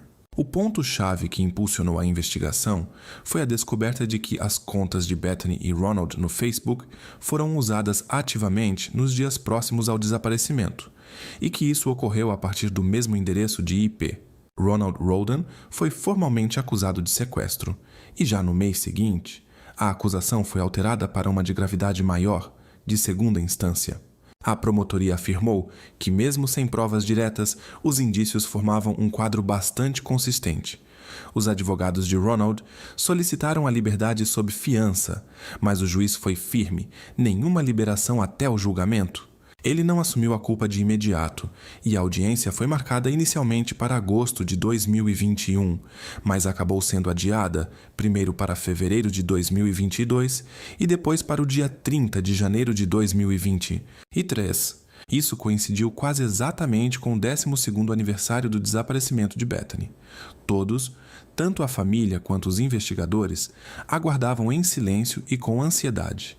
Mas o julgamento em si nunca aconteceu. Mais de 10 anos após Bethany ter desaparecido de seu apartamento em Ashburn, o ex-namorado dela finalmente assumiu responsabilidade pelo ocorrido. Embora ela nunca tenha sido encontrada, Roldan declarou oficialmente que era responsável pelo que aconteceu. Já em 2016, ele cumpria pena por outro caso, na Carolina do Norte, o que deu à polícia mais tempo para continuar a investigação. Quando ele foi liberado em novembro de 2020, foi então formalmente acusado pelo caso de Bethany. Em novembro de 2022, quase 12 anos depois, Ronald Roldan declarou-se culpado por um crime de segundo grau. Como parte do acordo com a promotoria, ele concordou em contar o que teria acontecido naquele dia. Segundo ele, os dois discutiram, e em determinado momento ele empurrou Bethany. Ela caiu, bateu a cabeça e, segundo seu relato, isso resultou numa tragédia. Ele contou que entrou em pânico, não chamou ajuda e, em vez disso, escondeu o que restou em um saco grande, levando-o até o compactador de lixo do condomínio. Ele negou ter acessado as redes sociais dela e manteve a versão de que tudo teria sido um acidente. No entanto, para os investigadores e especialistas, sua narrativa parecia pouco convincente. O uso das redes sociais dela já havia sido comprovado há tempos, e a história de pânico e acidente apresentava muitas contradições, especialmente considerando o histórico de comportamento dele. Em fevereiro de 2023, ele foi finalmente sentenciado: 40 anos de prisão. Contudo, segundo os termos do acordo judicial, grande parte da pena foi suspensa, e ele recebeu, na prática, 12 anos e meio de reclusão. Caso ele quebre as condições da liberdade ou cometa um novo crime, o restante da pena poderá ser reativado. 12 anos e um mês. Foi esse o tempo que a família de Bethany passou esperando, todos os dias sem clareza, sem resposta, mas com esperança de que ela voltaria. Centenas de pessoas trabalharam nesse caso ao longo dos anos, desde investigadores até voluntários. E agora, depois de mais de uma década, a justiça finalmente foi alcançada. Ronald declarou-se culpado em novembro, mas só 2 semanas atrás revelou de vez o que aconteceu naquele dia. Durante o acordo com a promotoria, ele contou à polícia exatamente o que ocorreu com Bethany. Ouvir isso foi extremamente doloroso para todos.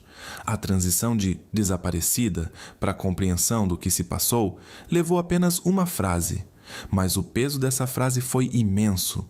A mãe de Bethany, Kim, lembrou: "Não consigo expressar com palavras o quanto foi difícil entender que nosso último Natal juntas foi realmente o último. Naquela noite antes do que aconteceu, Bethany me ligou. A última coisa que ela disse foi: 'Mamãe, eu te amo.'"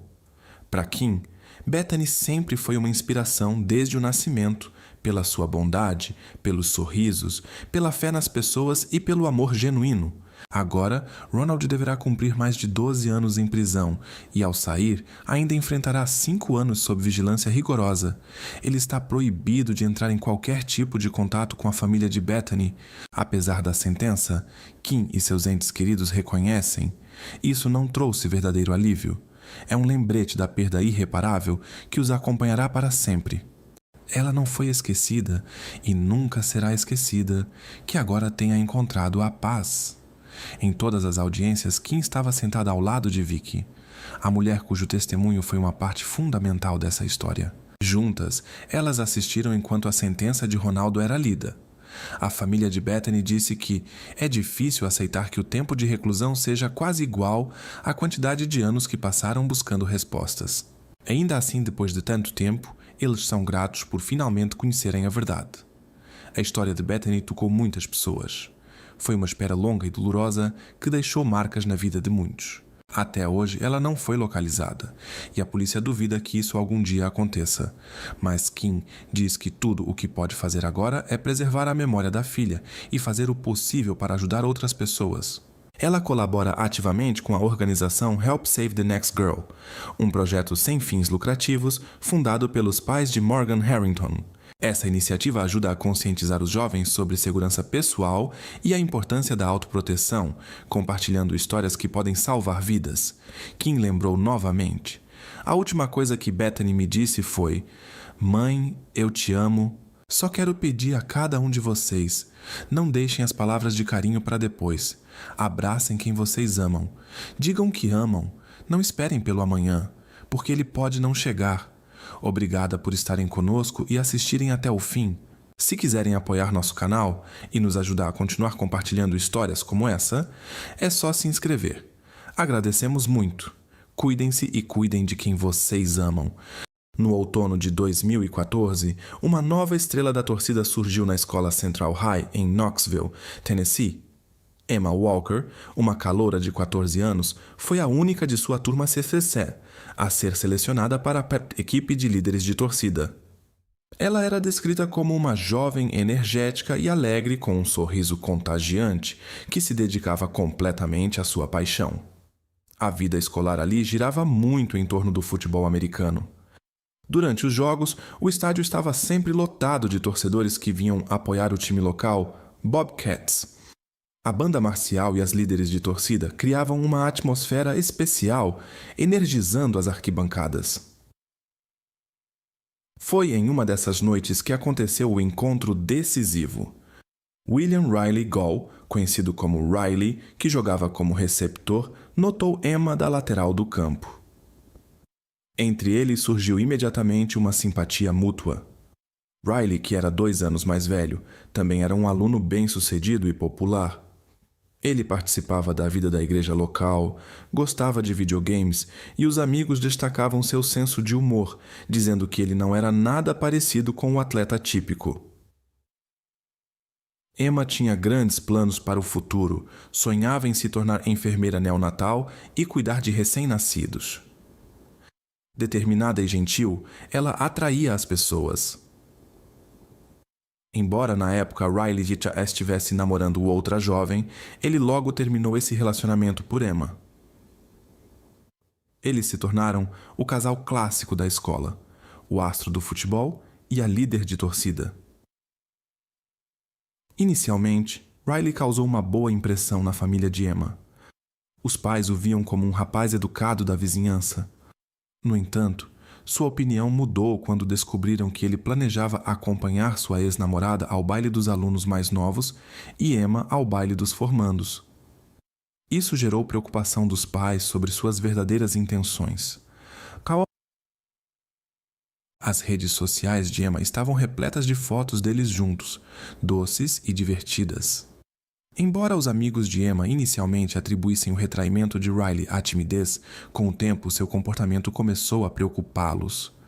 Eles notaram que ele tentava limitar o contato de Emma com outras pessoas, mostrando tendências possessivas.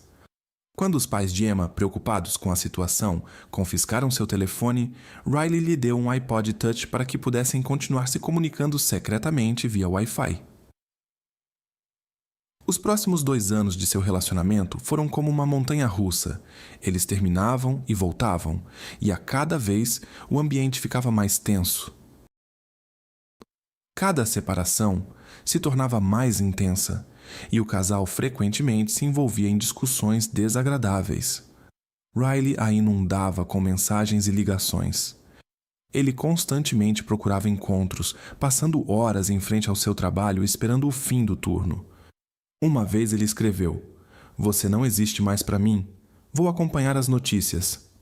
Mas após cada mensagem ríspida, invariavelmente vinham as desculpas. "Perdoe meu comportamento. Meu amor por você não pode ser expresso em palavras." Os pais de Emma, Mark e Jill, relataram que tentaram várias vezes convencer sua filha a terminar esse relacionamento. Jill observou que Riley conseguia criar um tipo de vácuo ao redor de Emma, convencendo-a de que ele era a única pessoa próxima dela. Quanto mais os pais aconselhavam Emma a terminar com ele, mais suas divergências se intensificavam. No outono de 2016, apesar da preocupação geral, o relacionamento de Emma e Riley permanecia inalterado. Riley já estava no primeiro ano da faculdade Maryville, que ficava a meia hora de distância, enquanto Emma, com 16 anos, estava no penúltimo ano do ensino médio. Por volta do Halloween daquele ano, os pais de Emma, tentando ajudá-la, decidiram limitar suas movimentações. Ela só podia sair para a escola ou para os treinos de líder de torcida. Eles começaram a monitorar atentamente suas comunicações e deslocamentos, e, para sua surpresa, isso trouxe o resultado desejado. Mark disse que sua antiga alegria de viver havia retornado. Ela voltou a passar tempo com a família, conversando e jantando juntos. Emma até escreveu para sua amiga Keegan, dizendo que havia terminado definitivamente com Riley depois de ver fotos dele com outras garotas na faculdade. Keegan e outros amigos sentiram alívio. Como todos suspeitavam, Riley não lidou bem com o término. Na sexta-feira, 18 de novembro de 2016, Emma recebeu permissão para ir a um encontro na casa de amigos. No final da noite, por volta das 11h30, Zach, um amigo de Emma, chegou à casa. A jovem ansiosa rapidamente o deixou entrar e contou sobre mensagens estranhas que estava recebendo de um número desconhecido. Uma delas dizia: "Saia sozinha se não quiser que seus entes queridos se machuquem. Uma hipótese: vá amassar até seu carro com as chaves. Se não obedecer, haverá consequências." Emma suspeitou que fosse apenas uma brincadeira inadequada de algum amigo de Riley. Ela respondeu que chamaria a polícia, mas isso não impediu o remetente. As mensagens ficavam cada vez mais inquietantes. Então veio a notícia de que Riley havia sido deixado perto da casa. Correndo para fora, Emma e Zach encontraram uma pessoa na vala próxima à casa. Era Riley. Ele segurava na cabeça e parecia desorientado. Segundo ele, havia sido mantido contra sua vontade e não entendia como tinha chegado ali.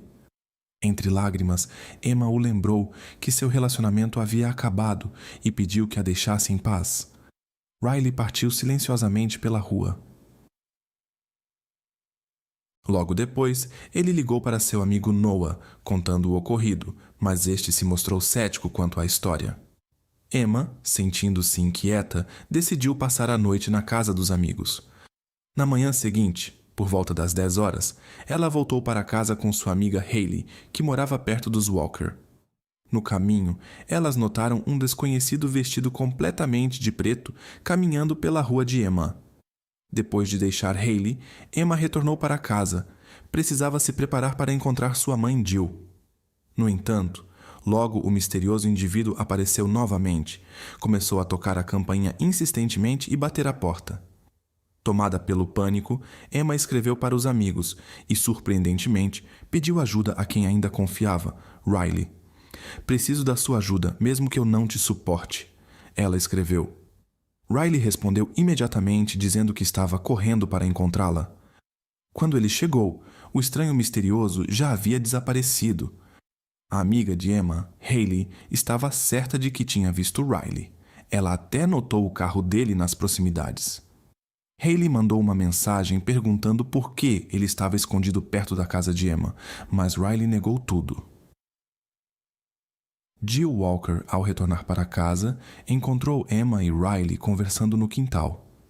Ela o lembrou da proibição de se aproximar da casa e exigiu que ele saísse. Emma parecia preocupada, sugerindo que poderia ter sido um invasor, mas Jill sentia que não era coincidência. No entanto, Emma assegurava à mãe que Riley não estava envolvido no incidente. Após esse acontecimento, os pais ficaram especialmente atentos à segurança da filha. Eles até a acompanhavam durante seu turno de trabalho aos domingos, esperando o término para levá-la para casa. A noite de domingo, 20 de novembro de 2016, parecia tranquila na casa dos Walker.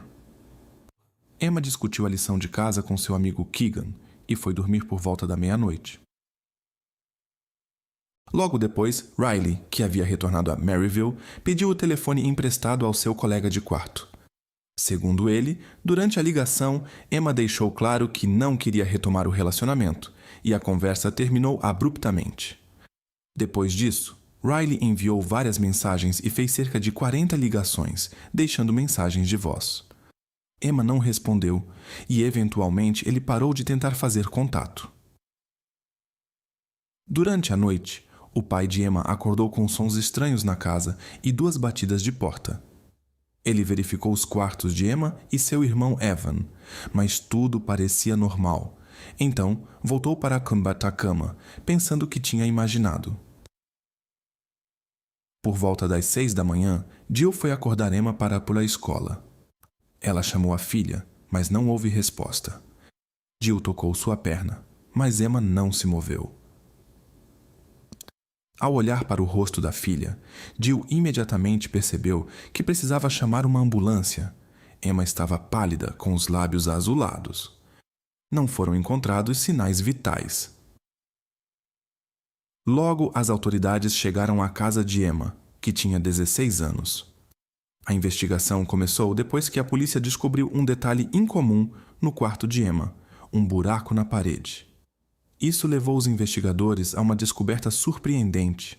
Alguém estava do lado de fora da casa, aproximadamente a 1,5 metros da janela do quarto, entre 2h33 horas da madrugada. 2 cápsulas foram encontradas no chão. A inspeção da área revelou um segundo buraco na mesma altura, também direcionado para a cama de Emma. Ficava evidente que o perpetrador conhecia bem a planta do quarto e a disposição dos móveis. A comunidade respondeu com uma onda de apoio. Entre as numerosas mensagens, destacavam-se as do ex-namorado de Emma, Riley. Na escola Central High, aconteceu uma cerimônia com velas em sua memória, e a equipe de líderes de torcida, da qual Emma fazia parte, soltou balões durante o próximo jogo de futebol. Durante a investigação dos amigos e familiares de Emma, um nome continuava aparecendo nas conversas: Riley Gall. Seus amigos contaram aos investigadores uma história preocupante. No dia seguinte, após relatar ter sido supostamente sequestrado, Riley compartilhou que temia por sua segurança e pegou a arma de seu avô para proteção. Ele mostrou a arma para seu amigo Alex. Outro amigo, Noah, relatou uma pergunta estranha de Riley: como remover impressões digitais de uma arma? Riley explicou que era um pedido de seu colega de quarto. Curiosamente, um dia antes do incidente, o avô de Riley relatou o desaparecimento desta mesma arma. Riley pediu a Noah e Alex para ajudá-lo a se desfazer da arma no Rio Tennessee, alegando que temia suspeitas indiretas, embora insistisse em sua inocência no ocorrido. Durante o interrogatório, seu relato apresentava cada vez mais inconsistências. Ele mantinha-se distante, evitando chamar Emma pelo nome, usando a frase "essa moça". Os investigadores notaram seu comportamento incomum, distanciamento emocional e respostas decoradas. Apesar das afirmações de Riley sobre sua presença em Maryville no momento do incidente, os dados do celular contradiziam esse álibi. Os registros de seu telefone mostraram que, por volta da meia-noite, ele estava dirigindo pela rodovia de Maryville para Knoxville. Além disso, a geolocalização o registrou próximo à casa de Emma aproximadamente às 3h45 da madrugada, sendo que os eventos principais ocorreram entre 2h30 e 3h. Quando a polícia o questionou sobre a arma e as informações obtidas de Noah e Alex, Riley negou todas as conversas. Naquele momento, Riley era o único que interessava a investigação, mas as evidências eram insuficientes. Ao deixar a delegacia, ele enviou uma mensagem para Noah e Alex, pedindo que não falassem mais com a polícia e apagassem todas as suas conversas. Riley não suspeitava que os rapazes já estavam cooperando com a investigação desde que souberam do ocorrido com Emma. Eles queriam ajudar na investigação e sabiam como encontrar uma evidência importante. A polícia inicialmente hesitou, alertando-os sobre os riscos, mas os rapazes foram inflexíveis. Juntos, elaboraram um plano para pegar Riley mentindo. Noah e Alex combinaram de encontrá-lo supostamente para se desfazer da arma do avô no rio Tennessee. Segundo o plano, a polícia deveria aguardar nas proximidades, pronta para agir assim que Riley pegasse a arma. Os rapazes deveriam enviar uma mensagem combinada como sinal para iniciar a operação. Eles foram equipados com dispositivos de gravação e a vigilância secreta começou. Vocês estão livres agora? Não poderíamos, porque eu preciso da sua... Olha, vou jogar isso na água. Não podemos ir lá, é uma pequena saliência com vista para a água. Vocês sabem do que estou falando. Não estou bem. E se eu não jogar forte o suficiente, se eu não tiver força, vocês não precisam ir comigo se não quiserem. Não sou uma pessoa tão ruim. Só preciso que vocês façam isso, porque se ela acabar no rio Tennessee, eles nunca vão encontrá-la. E como eu poderia saber que não era do meu avô? Na sua loja já havia apenas 5 cartuchos quando eu o recebi. Ainda são 5. Se eu alguma vez dei essa arma para ele, é como... talvez 50-50. Isso pode dar a eles motivo para dizer: bem, as impressões digitais nessa arma e a bala não correspondem, mas ao mesmo tempo, eles podem não ter impressões digitais. Isso simplesmente pertence a esses pais tolos. Ah, isso se encaixa nesse carregador. Esse carregador se encaixa nessa arma. Após essa conversa, o trio se dirigiu ao rio com a arma que Riley escondia na casa do padrasto. Pronto. Eu apenas joguei isso lá. Não sei o que tem lá. Só quero me livrar disso e acabar com isso. Meu Deus! A história que se desenrolou no tribunal começou com um momento dramático. Esta é a arma real. Quando eles chegaram ao local, Riley a pegou, preparando-se para se livrar da evidência. Mas graças a Noah e Alex, a polícia já estava esperando. Todos levantem as mãos onde possamos vê-las. Mantenham as mãos à vista. Saiam do carro. Dottie. 48 horas após o incidente com Emma, Riley Hall estava sob custódia. No porta-malas de seu carro foram encontradas roupas e calçados pretos. Os investigadores concluíram que foi ele quem tentou invadir a casa de Emma alguns dias antes. Hoje começaram as primeiras audiências do caso. Nossa Anne Brock estava presente. O caso está causando forte repercussão pública, mas também muita atenção está sendo dada às evidências e padrões de comportamento, informavam as notícias. De fato, confirma Anne, um momento particularmente tenso foi quando a mãe foi a primeira testemunha. Ambos os lados do processo tentaram construir um quadro dos padrões comportamentais. A defesa enfatizou que Emma não ouvia os pais quando eles pediam para se manter afastada do rapaz. Eles reconhecem que seu comportamento era obsessivo, mas insistem na ausência de má intenção. Os promotores apontam para sinais de perseguição à ex-namorada. Entre as evidências estão a arma, supostamente pega do avô, e uma bolsa com roupas pretas e luvas. O processo judicial começou após 1 ano e meio. Riley não se declarou culpado e se recusou a testemunhar. A defesa não chamou nenhuma testemunha. Sua estratégia não se baseava em negar os disparos, mas em uma versão de acidente. Segundo eles, ele só queria assustar Emma, atirando perto dela, sem suspeitar das consequências. O objetivo era fazê-la confiar nele e retomar o relacionamento.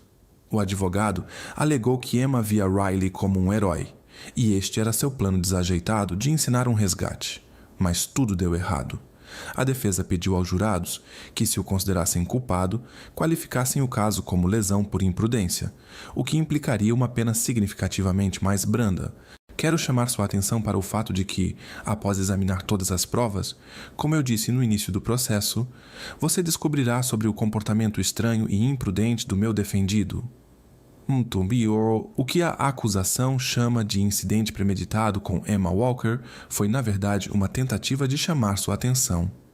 Ele pensou que se a assustasse, ela iria querer conversar com ele, e eles poderiam reatar o relacionamento. Não estou dizendo que isso faz sentido, e Coraspesso, entenda corretamente. Não há lógica alguma nisso. Absolutamente nenhuma. Mas isso está de acordo com os depoimentos das testemunhas, com os eventos do dia 18 e com a forma como Emma o procurou naquela noite pedindo ajuda.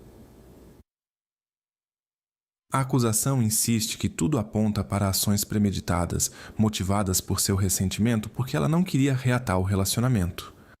Ela era a luz na vida de seus entes queridos, e eles são gratos pelos 16 anos que passaram juntos. Eles podem pensar nisso assim e continuar vivendo, guardando essas memórias. Mas suas vidas nunca mais serão as mesmas. Isso foi sentido quando eles prestaram depoimento. Cada um deles experimentou uma perda profunda por causa das ações dele.